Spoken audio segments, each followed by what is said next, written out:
بسم اللہ الرحمن الرحیم، اللہ کے نام سے شروع جو بڑا مہربان نہایت رحم فرمانے والا ہے۔ ناظرین گرامی، کیا آپ جانتے ہیں کہ حضور نبی کریم صلی اللہ علیہ وآلہ وسلم کی ولادت مبارکہ کے اوپر ظاہر ہونے والے معجزات کون سے ہیں؟ تو آج کی زیر نظر ویڈیو کے اندر ہم اسی موضوع کے اوپر مکمل تفصیل سے بات کریں گے۔ ویڈیو کو شروع سے لے کر آخر تک لازمی دیکھیں اور نئے آنے والے دوست چینل کو لازمی سبسکرائب کریں اور بیل آئیکن کو ضرور پریس کریں تاکہ ہماری آنے والی ہر ویڈیو کا نوٹیفیکیشن آپ کو آسانی کے ساتھ ملتا رہے۔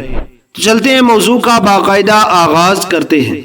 ناظرین گرامی، جب حضور نبی کریم صلی اللہ تعالی علیہ وآلہ وسلم کی ولادت مبارکہ ہوئی تو حضرت سیدہ عابدہ طیبہ طاہرہ آمنہ رضی اللہ تعالی عنہا کا قول ہے کہ جب حضور نبی کریم صلی اللہ تعالی علیہ وآلہ وسلم نے اس دنیا میں قدم رنجا فرمایا تو میں اس وقت گھر میں تنہا تھی اور حضرت عبد المطلب جو آپ صلی اللہ علیہ وآلہ وسلم کے دادا حضور ہیں طواف کعبہ میں مصروف تھے، اور آپ کے والد محترم حضرت سیدنا عبداللہ رضی اللہ تعالیٰ عنہ آپ کی جلوہ گری سے 4 ماہ پہلے مدینہ منورہ میں وصال فرما گئے تھے اور مدینہ منورہ کے اندر ہی آپ کو دفن کیا گیا ہے۔ آپ فرماتی ہیں کہ میں نے جیسے ہی اوپر آسمان کی طرف دیکھا کوئی بہت بڑی چیز چھت کے راستے سے گھر میں آ رہی ہے، اس سے مجھ پر ایک خوف سا طاری ہو گیا۔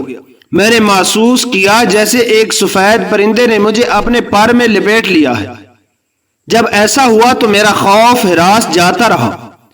پھر اس نے مجھے کوئی سفید رنگ کی چیز پینے کے لیے دی جو میرے خیال میں دودھ تھا۔ میں اس وقت پیاس سے نڈال تھی، اس لیے میں نے اس کو چند گھونٹ میں ہی پی لیا۔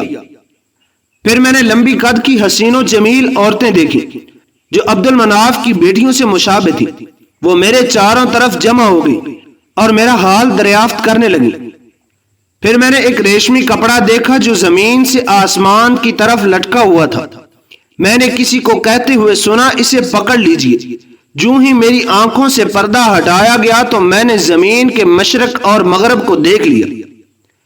پھر میں نے 3 جھنڈے دیکھے، ایک جھنڈا مشرق میں تھا، دوسرا جھنڈا مغرب میں تھا اور تیسرا جھنڈا باب کعبہ کے اوپر بلند کیا ہوا تھا اور تیسرا جھنڈا بام کعبہ کے اوپر بلند کیا ہوا تھا۔ اور اس کے بعد بہت سی عورتیں میرے ارد گرد جمع ہو گئی۔ جب حضور سید عالم نور مجسم صلی اللہ علیہ وآلہ وسلم نے قدم رنجا فرمایا تو آپ نے سجدہ کیا اور اپنی ایک انگلی آسمان کی طرف اٹھائی۔ پھر بادل کا ایک ٹکڑا ظاہر ہوا جس کی وجہ سے حضور نبی کریم صلی اللہ علیہ وآلہ وسلم نظر سے اوجھل ہو گئے۔ میں نے سنا کہ ندا کرنے والا ندا کر رہا تھا کہ حضرت محمد مصطفیٰ صلی اللہ علیہ وآلہ وسلم کو دنیا کی سیر کرائی گئی ہے تاکہ تمام مخلوق آپ کی صفات، آپ کی صورت اور آپ کے نام مبارک کو پہچان لے۔ یہ بادل صرف ایک لمحے کے لیے روشن رہا۔ میں نے حضور نبی کریم صلی اللہ علیہ وآلہ وسلم کو دیکھا کہ آپ ایسے کپڑے میں لپٹے ہوئے جو دودھ سے دھلا ہوا ہے اور سفید اور شفاف اور نرم ہے۔ پھر ایک بادل جو کہ پہلے بادل کی بنسبت بڑا تھا، اس بادل میں سے انسانوں اور گھوڑوں کی آوازیں سنی۔ میں نے سنا کہ ندا دینے والا ندا دے رہا ہے کہ حضرت محمد صلی اللہ علیہ وآلہ وسلم آپ کو تمام جنوں، انسانوں، چرندوں اور پرندوں کی زیارت کرائی گئی۔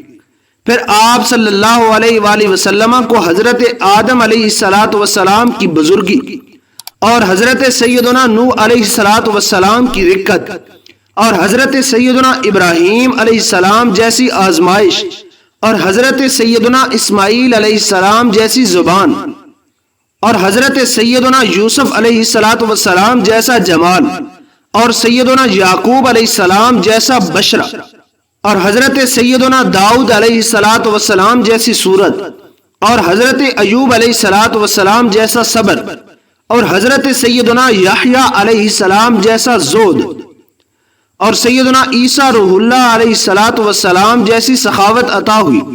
یہ بادل بھی صرف ایک ہی لمحہ کے لیے روشن رہا۔ انہی الفاظ کے ساتھ اجازت چاہتے ہیں، ملتے ہیں ایک نئے اور دلچسپ موضوع کے ساتھ۔ تب تک کے لیے اپنا اور اپنے پیاروں کا ڈھیر سارا خیال رکھیے گا۔ ویڈیو اچھی لگی ہو تو ویڈیو کو لائک کریں اور چینل کو سبسکرائب کریں، بیل آئیکن کو ضرور پریس کریں تاکہ ہماری آنے والی ہر ویڈیو کا نوٹیفیکیشن آپ کو آسانی کے ساتھ ملتا رہے۔ والسلام علیکم ورحمۃ اللہ وبرکاتہ۔